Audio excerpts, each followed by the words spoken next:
हम लोग फिर कोशिका के ऊपर है। इसके पहले कोशिका के बारे में हम जाना थे इंडोप्लाज्मिक रेटिकुलम के बारे में, जहाँ पे वसा और प्रोटीन का निर्माण हो रहा है।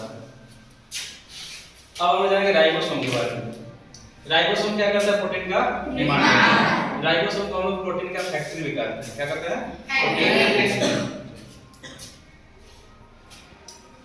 अब राइबोसोम दो तरह का होता है, एक होता है 70S और एक होता है 80S। एक होता है 70S और एक होता है 80S। ये छोटे कोशिका पैदा है और ये बड़े जीव जंतु जो जैसे हम लोग हैं, पेड़ पौधा है, उसमें पैदा है 80S। और जो छोटा होता है जिसको हम देख नहीं सकते हैं, जैसे बैक्टीरिया हो गया, वायरस हो गया, उसको हम देख सकते हैं, उसमें क्या पाया जाएगा?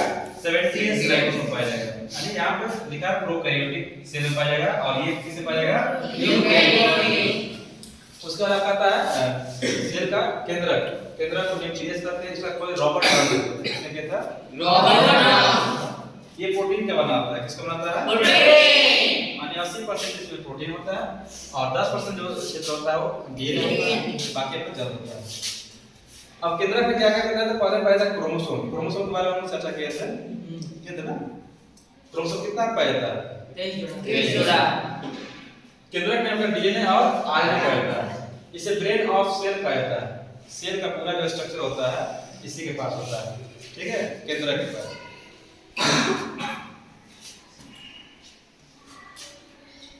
ये ब्रेन को क्या करता है? कंट्रोल करने का कार्य करता है। मतलब कि कोशिका का इसको ब्रेन करते हैं, कोशिका को कंट्रोल करते रहता है। जितना भी कोशिका के अंदर जो पार्ट्स है, जैसे राइबोसोम है, सेंट्रोसोम है, सबको मतलब आदेश देते रहेगा, हाँ आपका ये काम है, आपका ये काम है। जैसे हम लोग के शरीर में शरीर को कौन कंट्रोल करता है? ब्रेन कंट्रोल करता है। ऐसे कोशिका को कौन कंट्रोल करता है?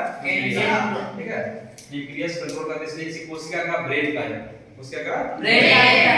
इसके बाद आपका आता है लाइसोसोम। लाइसोसोम में कोई D2 में नहीं किया है। किसने किया था? D2 में। इसमें एक एंजाइम होता है जिसे हम कहते हैं जल अपघटक एंजाइम। क्या कहते हैं? जल अपघटक एंजाइम। ये कोशिका को मार देता है। जो कोशिका के अंदर जो अंग काम नहीं करता है, जो पार्ट्स काम नहीं करते, उसको क्या करता है? मारता है। इसे आप मानते हैं कि थैली में गायता है, यदि कोई हम काम नहीं किया, इसको छेड़छाड़ करा तो फट जाएगा और सबको बर्बाद कर देगा। ठीक है, इसे ये कैसे काम करता है? एटम बम की तरह। जैसे एटम बम आप कहीं मार देते हैं तो पूरा विनाश कर देता है, वैसे ही ये फट कर पूरे कोशिका का कर देता है, विनाश कर देता है। आरबीसी में लाइसोसोम नहीं होता है, इसलिए आरबीसी जब मर जाता है, आरबीसी की लेवल का होता है ना स्प्लीन का, ये स्प्लीन के बाद मर जाएगा तो आरबीसी आपका मरने के बाद कहां जाएगा? स्प्लीन में। स्प्लीन में जाके आरबीसी मर जाता है। इसलिए स्प्लीन को हम क्या करते हैं? आरबीसी का कब्रिस्तान। आरबीसी इसमें क्या करता है? स्टोर हो जाता है, इसे ब्लड बैंक के नाम से जाना जाता है और कब्र के भी नाम से जाना जाता है। ठीक है, उसके बाद क्या है? जीव द्रव को प्रोटोप्लाज्म कहते हैं। इसका कोई कलर नहीं होता। ये दो तरह का होता है, कोशिका द्रव होता है और एक केंद्रीय द्रव होता है। और न्यूक्लियस में भी कोई द्रव भरा रहता है और सेल के अंदर भी कोई द्रव भरा रहता है। जैसे इसका अलग होगा, ये सब क्या द्रव है? ठीक है, इसे हम कहेंगे कोशिका द्रव और ये जो भरा है इसे कहेंगे केंद्रीय द्रव। ठीक है, उसके बाद क्या है? सीलिया एंड फ्लैजिला। सीलिया फ्लैजिला जो होता है इसका जो स्ट्रक्चर होता है बार की तरह होता है। ठीक है, ऐसे इसका स्ट्रक्चर होता है, कोशिका के बाहर का अंग है।